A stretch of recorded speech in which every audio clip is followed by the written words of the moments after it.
Salut à tous et bienvenue au 71e Grand Prix de Pau. C'est ici, sur ce mythique tracé urbain, dessiné dans les rues de la cité paloise, que le plateau des Midget Series s'était donné rendez-vous pour un week-end un peu particulier. Un meeting hors championnat réunissant à la fois le plateau des Midget 1300 et celui des Midget 2 litres pour 8 courses qui s'annoncent passionnantes.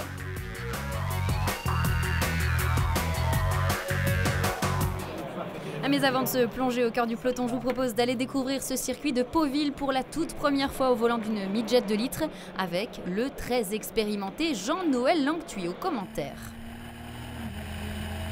Bonjour à tous, donc Jean-Noël Langtuy, j'ai eu le bonheur de découvrir la Midget 2 litres ce week-end, durant le week-end de Pau, le meeting de Pau qui s'est fort bien déroulé, donc tout de suite dans la ligne droite. À l'approche du virage le plus difficile, après un gros freinage, on privilégie la réaccélération. Deuxième, troisième, quatrième. On se concentre bien en restant plutôt au milieu de la route du circuit parce que la chaussée est concave pour ne pas se laisser emmener vers l'extérieur. Là, on redescend en première. On prend bien la corde, on réaccélère tranquillement parce qu'on manque de motricité. On passe la 2, puis la première tout de suite. Et sur un filet de gaz, on inscrit la voiture, plutôt tendance sous-vireuse. Voilà. Et là, le juge de paix. Deuxième, troisième, puis quatrième, avant de braquer dans un gauche à fond qui vous emmène au milieu du parc Beaumont et qui vous permet d'avoir une voiture très dynamique à l'entrée du droite où nous remettons la troisième. Et là, on essaie de rester plutôt mi-piste et corde de façon à ne pas se laisser emmener dans la partie poussiéreuse, là, statut Foch. Là, on est en deuxième, puis première, seconde, vers ce gauche. Là, on ne doit pas lever du tout, ça doit rester absolument à fond. Là, limiteur. Puis freinage milieu de piste pour passer la première. On fait attention de sortir voilà, de cette façon-là. Deuxième, là, rupteur, on freine bien, on remet la première ici, on prend bien sa corde et là, on réaccélère très tôt pour réattaquer cette ligne droite pour arriver en cinquième à environ une vitesse de 227 km/h pour aborder cette grande courbe à droite qui se passe à fond.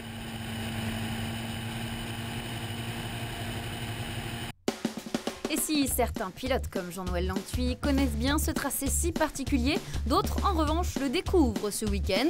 Mais qu'ils soient novices ou spécialistes, une chose est sûre, Pauville fait l'unanimité dans le paddock.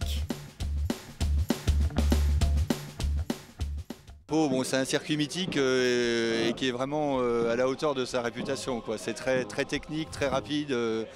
Il y a du tempo en permanence. On peut doubler à condition de prendre quelques risques. Donc vraiment c'est ce qu'on trouve de mieux parmi les circuits de course à l'heure actuelle, c'est sûr. C'est vrai que c'est magique, quoi. C'est un circuit en ville, c'est extraordinaire de faire le circuit de Pau. On ressent beaucoup de choses, beaucoup de sensations, on monte sur les vibreurs, c'est un circuit assez agressif, il faut être assez assidu, avoir une bonne régularité pour être plutôt rapide sur ce circuit. C'est la première fois pour moi que je roule à Pau, c'est un super circuit, je ne connaissais pas du tout. Très rapide, des enchaînements rapides avec du plus lent. On prend beaucoup de plaisir, rouler entre les rails et en ville, ouais, c'est nouveau pour moi et c'est génial. C'est une découverte avec une voiture qui va vite, j'adore, c'est vraiment super sympa de rouler à fond en ville. Passer partout à ras du rail et tout, ça c'est vraiment top. Ouais. Bon, les trottoirs, le pif-paf, puis les rails qui nous regardent en disant viens, c'est quand même particulier, quoi. Mais on a une sensation de vitesse et je crois que la Midget 1300 elle est vraiment faite pour ce circuit. On s'amuse vraiment, quoi. C'est vraiment un circuit magique. Après c'est quand même très technique, très compliqué et il faut avoir un gros cœur, mais c'est que du plaisir.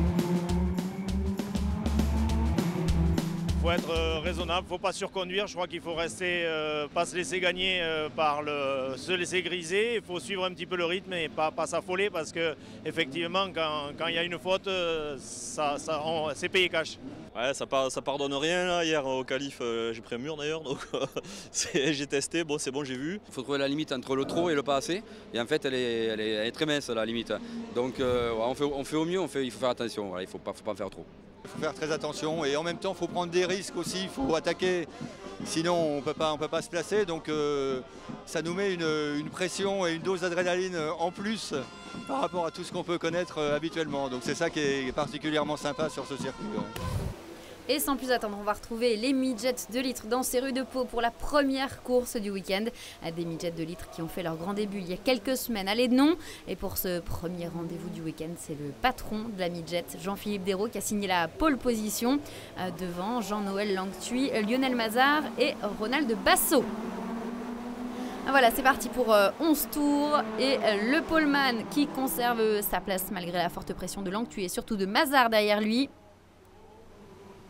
Arrivé au pont Oscar sans encombre pour l'ensemble du peloton. Mais très vite, coup de théâtre, Jean-Philippe Dérault se rate et perd 3 places au profit de Langtuy, Mazard et Basso. Mais le Toulousain n'a pas dit son dernier mot, il va rapidement contre-attaquer. C'est Ronald Basso qui va en faire les frais ici. Jean-Philippe Dérault récupère la 3e place à la gare. Alors qu'un peu plus loin dans le peloton, on assiste à la sortie d'Alain Bordas qui s'est fait une belle chaleur dans cette chicane. Et pendant ce temps-là, Mazard est revenu au contact du leader Jean-Noël Langtuy qui a du souci à se faire. Le champion midget 2011 qui met la pression sur son adversaire.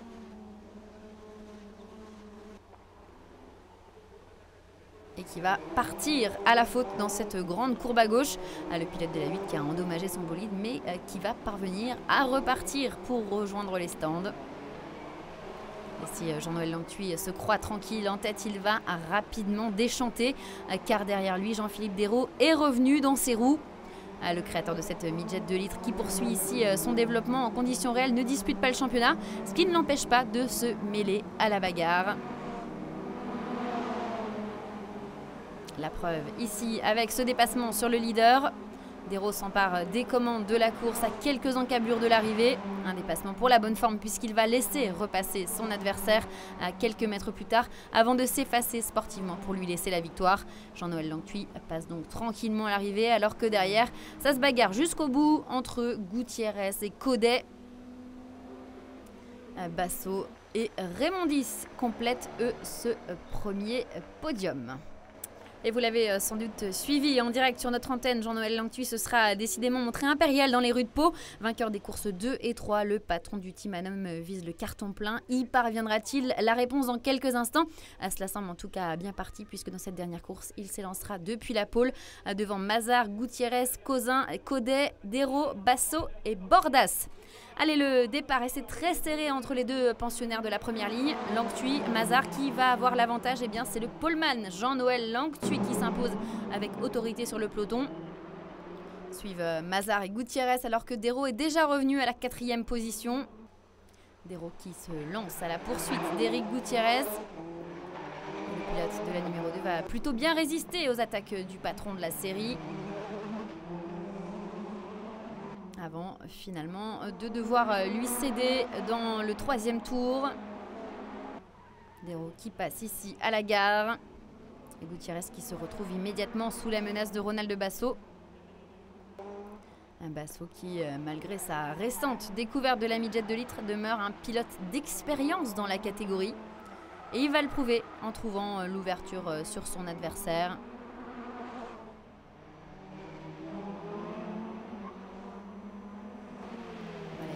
Gutiérrez qui cède face à Ronald Basso au pont Oscar. Le Parisien est désormais 4e alors que devant, Jean-Philippe Dérault est revenu au contact de Lionel Mazard à la bagarre pour la 2e place. Alors que Basso vient lui d'être victime d'une grosse sortie de piste, le pilote de la numéro 92, heureusement indemne, qui finit sa course dans les pneus. Et pendant ce temps-là, Dérault met la pression sur Mazard.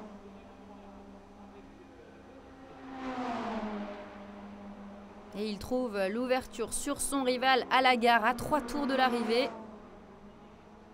Et en moins de temps qu'il ne faut pour le dire, le voilà dans les échappements du leader Jean-Noël Langtuy. Un Jean-Noël Langtuy bien décidé à conserver son bien malgré les attaques de Dérault.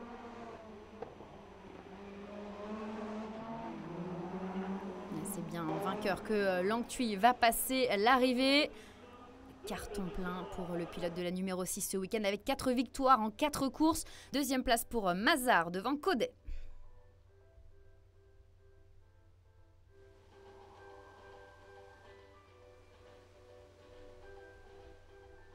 Ah, j'ai toujours été à l'aise dans les rues des villes. En F3 à l'époque, il y a 26 ans, j'ai toujours fait podium à Pau ou à Monaco, etc. J'ai toujours été bien, j'aime bien les courses en ville. Donc c'est vrai qu'ici, je suis incroyablement serein, je fais pas trop de fautes et voilà, je m'excite pas, je m'énerve pas et en fait ça fait la différence parce que j'ai l'impression que mes petits collègues font des petites fautes à droite à gauche et finissent par se laisser décoller. En tout cas, c'est un week-end génial. Voilà, un week-end génial et une 4e coupe de vainqueur pour Jean-Noël Langtuy qui aura incontestablement réussi ses débuts en midget de litre. Du côté de la midget 1300, on s'intéresse au tandem de choc de ce meeting de Pau. Ce week-end, exceptionnellement, le leader du championnat, Nicolas Gomard, partage son bolide avec Christophe Carrière. Une nouvelle aventure entre copains pour ces deux garçons qui ont plutôt pour habitude de s'affronter sur la piste, mais surtout un week-end placé sous le signe du partage et de la bonne humeur.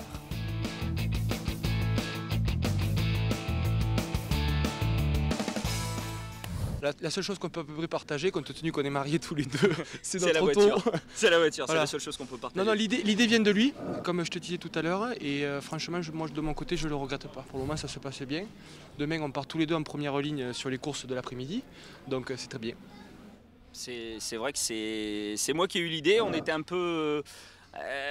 on n'osait pas trop, on savait pas, on se posait des questions à dire on fait pas. Puis Nico a une super idée il m'a dit écoute, on prend pas nos voitures, on n'est pas trop mal au championnat, on prend une voiture à moi que je vais te louer et donc on fait la course sur la 57.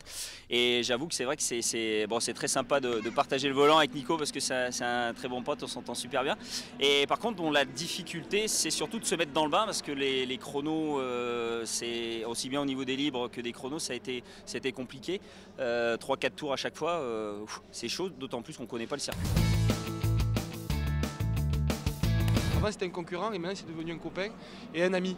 Voilà. Alors, on roulait avec un ami en plus qui roule très très bien et c'est un gentleman sur la piste. En dehors c'est un sacré monsieur. Bon, c'est un peu les chansons à 5 h du matin parce qu'il chante très très bien mais il chante très très fort, qui sont un petit peu durs à... Mais voilà, non, moi c'est que du bonheur pourvu que ça dure.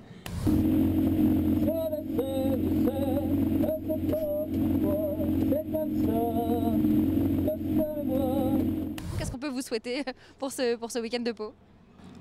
Moi, je lui souhaite à lui de moins de faire un podium. De faire un podium demain, de finir sur ça, ça serait vraiment sympa. Et ben moi pareil, puisque demain il part en première ligne et s'il peut faire un podium, ça me fera aussi grand plaisir. Ça, je serais pour quelque chose dans sa victoire. Et avant de savoir si Christophe Carrière sera à la hauteur des espoirs de son coéquipier, un petit flashback sur les 2 premières courses de ce meeting palois.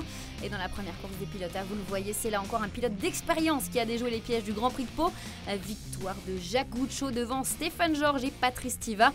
Goucho qui l'emporte à nouveau 26 ans après sa victoire en Formule 3, c'était en 1986.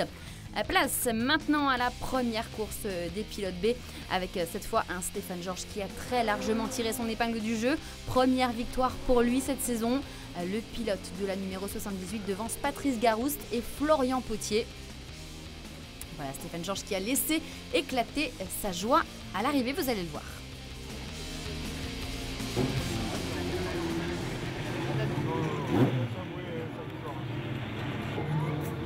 J'habite à Pau, moi!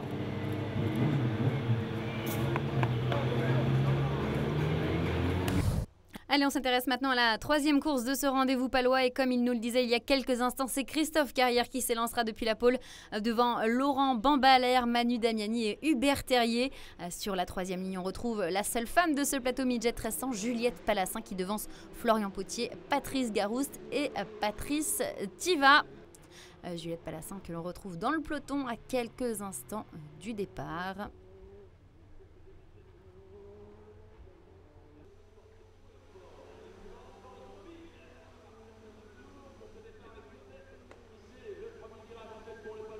Et voilà, c'est parti, 9 tours au programme pour ces midget 1300 et c'est très serré entre les 2 premiers jusqu'au bout de la ligne droite. Mais c'est bien le poleman Christophe Carrière qui s'empare du commandement devant Bambalère, Damiani, Terrier et Potier. Alors que juste derrière, Juliette Palassin se fait déborder par son coéquipier Patrice Tiva pour le gain de la 6e place. La Gersoise qui va céder dans la foulée à Jacques Goucho. Puis ici à Stéphane Georges. Voilà la bagarre pour la tête. Vous la découvrez. Carrière, Bambalère, Damiani.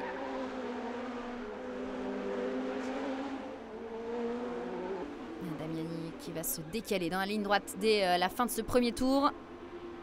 Et ça passe pour le pilote de la numéro 10. Alors que derrière, Florian Potier trouve à son tour l'ouverture sur Bambalère. Le tout jeune pilote de la numéro 44 est troisième, alors que juste devant, Damiani est aux trousses de Carrière. Et un premier accrochage dans cette course entre Julien Lambert et le pilote russe Léonid Kokourine. Rien de grave, heureusement. Alors que devant, les écarts se resserrent entre les 5 premiers.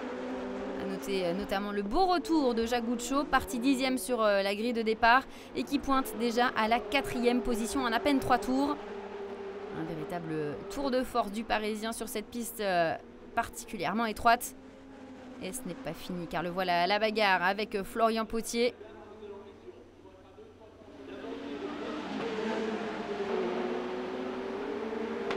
Jacques Goucho qui va profiter d'une erreur de son adversaire pour s'emparer ici de la 3e position. Alors qu'Hubert Terrier en profite lui pour s'infiltrer en 4e place. Il reste 3 tours et c'est plus serré que jamais entre les 3 hommes de tête. Une bagarre qui n'est pas sans inquiéter Nicolas Gomard qui surveille de très près son coéquipier et ami Christophe Carrière qui tient tête pour l'instant à ses poursuivants.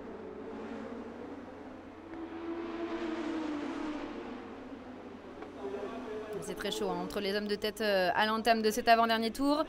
Goucho se décale. Et il s'empare de la 2e place aux dépens de Manu Damiani. Goucho qui, dans son élan, va immédiatement tenter de s'en prendre à Christophe Carrière.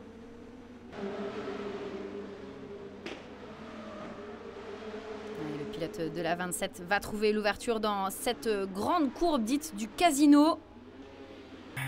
Christophe Carrière qui visiblement ne peut pas vraiment défendre sa place ici, mais qui reste néanmoins au contact du nouveau leader. Qui restera dans les roues de Goucho jusqu'à l'arrivée. 2e victoire en 2 courses donc pour Jacques Goucho. 2e place pour Christophe Carrière d'un cheveu seulement devant Manu Damiani et Hubert Terrier. Et voilà le duo Gomard-Carrière heureux à l'arrivée.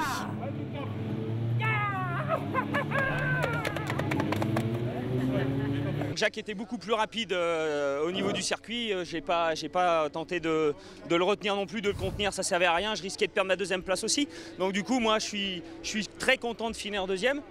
Et puis donc avec Jacques sur le plateau et Manu, c'est sympa, ça fait un beau final. L'objectif, c'était effectivement de prouver qu'on pouvait doubler la peau. Et pourquoi pas en partant de la 10e place sur une course courte. Contrat rempli et je suis vraiment ravi.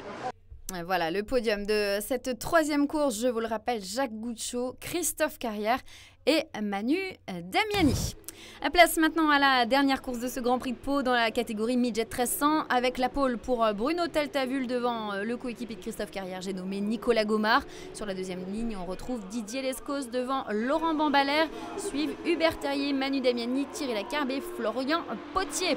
Le soleil est de la partie pour ce dernier départ. Un départ réussi pour Gomard qui prend le meilleur sur le poleman Bruno Taltavul. Derrière Didier Lescos, c'est 3e alors que Hubert Terrier a pris le meilleur au virage de la gare sur Thierry Lacarbe. Le début de course également pour Stéphane Georges, parti 9e et déjà 6e. Nous sommes en caméra embarquée avec notre pilote gersois Didier Lescos qui est aux trousses de Bruno Taltavul. Alors que derrière, une petite touchette dans le peloton entre Lacarbe et Georges au lycée. Et pendant ce temps-là, ça se complique pour Lescos qui doit céder ici sa 3e place à Hubert Terrier. C'est très très chaud ici dans le paquet. Et ça part à la touchette entre Lescos et Lacarbe au virage de la gare. Une touchette qui se termine en accrochage entre les 2 hommes. Bambalère et Damiani qui ont évité l'accrochage de justesse. Alors que devant, c'est un Hubert Terrier des grands jours qui déborde Bruno Taltavul pour le gain de la 2e place. Un dépassement qui intervient juste avant que la direction de course ne décide de sortir le safety car. Neutralisation pour dégager les voitures de Lescos et de Lacarbe arrêtées dans la montée du pont Oscar. Et moins d'un tour plus tard, c'est reparti et Nicolas Gomard qui a vu fondre toute son avance conserve néanmoins les rênes de cette course. Gomard menacé par Terrier. Alors que juste derrière, Stéphane Georges s'empare de la 3e place aux dépens de Bruno Taltavul. Et alors que le trio de tête s'échappe, on découvre un Florian Potier en grande difficulté. Le pilote de la numéro 44 a hérité du capot arrière de Manu Damiani sur son pare-brise. Mais le jeune pilote tient le rythme malgré ce handicap de taille. Heureusement, moins d'un tour plus tard, l'élément perturbateur se détache. Potier peut reprendre sa course. Une course qui touche à sa fin. Les leaders entrent ici dans le dernier tour. Et dans ce dernier tour, justement, Stéphane Georges va se faire de plus en plus pressant sur Hubert Terrier. À quelques encablures de l'arrivée, seuls 2 millièmes séparent les deux hommes. Mais le pilote de la numéro 111 va très bien résister aux attaques de son rival. Et Hubert Terrier passe finalement l'arrivée en 2e position derrière Nicolas Gomard. Stéphane Georges termine lui à une très belle 3e position.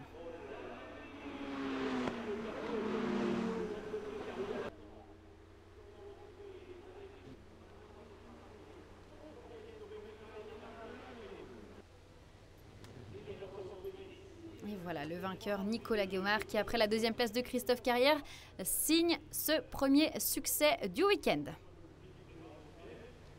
J'ai profité de la bagarre qu'il a dû avoir dans les premiers tours pour pouvoir m'échapper un petit peu. À côté de ça, après voilà, le safety car, alors c'est la double peine parce que c'est le safety car avec une voiture du team qui est un petit peu abîmée. Puis après il restait 2-3 tours, je n'étais plus du tout dans le truc. Donc j'ai un petit peu attaqué, j'ai failli partir à la faute. Donc après j'étais content que ça s'arrête. Et voilà le dernier podium du week-end avec 3 hommes heureux, Nicolas Gomard, Hubert Terrier et Stéphane Georges. Et le champagne pour fêter cela comme il se doit.